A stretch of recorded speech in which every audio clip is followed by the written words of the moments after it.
Texas pastor and businessman Ryan Binkley says he surpassed the debate's donor threshold. However, his name is not on that list. And joining us now is GOP presidential candidate Ryan Binkley.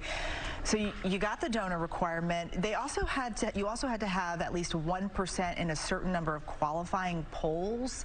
Have you heard from the RNC as to why you didn't qualify yet? Well, we did qualify, as you said, on the polls. In fact, we qualified for the next debate on the polls. I think we're going to hit 50,000 donors today. I think we were one poll short. I'm not for sure exactly which. We submitted some things today. You have to have state polls in Iowa and New Hampshire. I think we're like 5 or 6 people short in New Hampshire. We're coming for you, New Hampshire. So we'll see. At the end of the day, though, our message is about the people. And this is kind of an interesting moment because, as I mentioned earlier, this is the first time we've had a chance to be in studio in a national audience or a platform like this. And it's so many people right now that are overlooked, not seen. And so it's almost appropriate. It's not bad that I'm not seen right now because our message is resonating.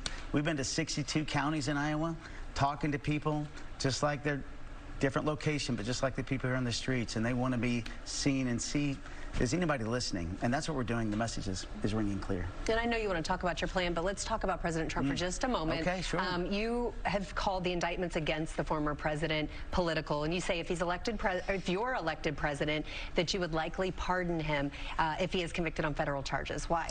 The problems President Trump is facing, they're going to be there for a while, a couple years. Who knows when this is actually going to get settled, if ever, because can he get a fair trial? This is going to be on a long time. People are caring about today. How are you going to connect to my heart? What does your message mean to me? And that's what we're focused on. I do have to ask you about you, though, because this is the first political office that you've run for. A bit of baptism by fire, pastor pun intended there. Yeah. But why choose to do this? Wow. I'm in this race because so many people are unseen.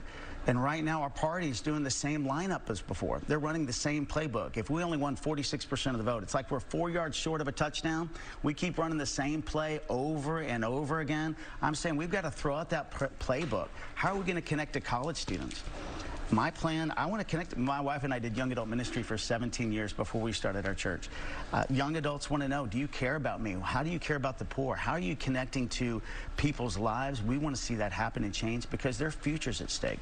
How does your plan, how is it different from the other GOP candidates? Well, one, they don't have a plan. So each president candidate on stage that's coming up tomorrow night, I've not seen one of them actually put together a plan with a date on it, with a target on it. So all the inflation your listeners, everybody's hearing today is because we're spending too much money. So we have a plan to curtail spending, actually prune some things, freeze some things, invest in some things, but in 7 years it balances the budget. It's a target, and we have to hit it. But you know what? We have to do it together. We have to get out of the partisan politics. So the biggest thing that I'm sharing is we have to be financially healthy, but we're so divided. Republicans and Democrats can't solve the budget crisis on their own. We have to do it together, and that's the way I'll lead. It's time for us to end this division.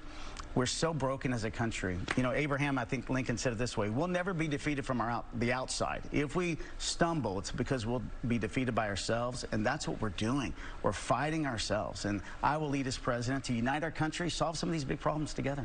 Okay, GOP presidential candidate Ryan Binkley, thank you so much for joining us today. Thank you. I really appreciate you having me. Take care.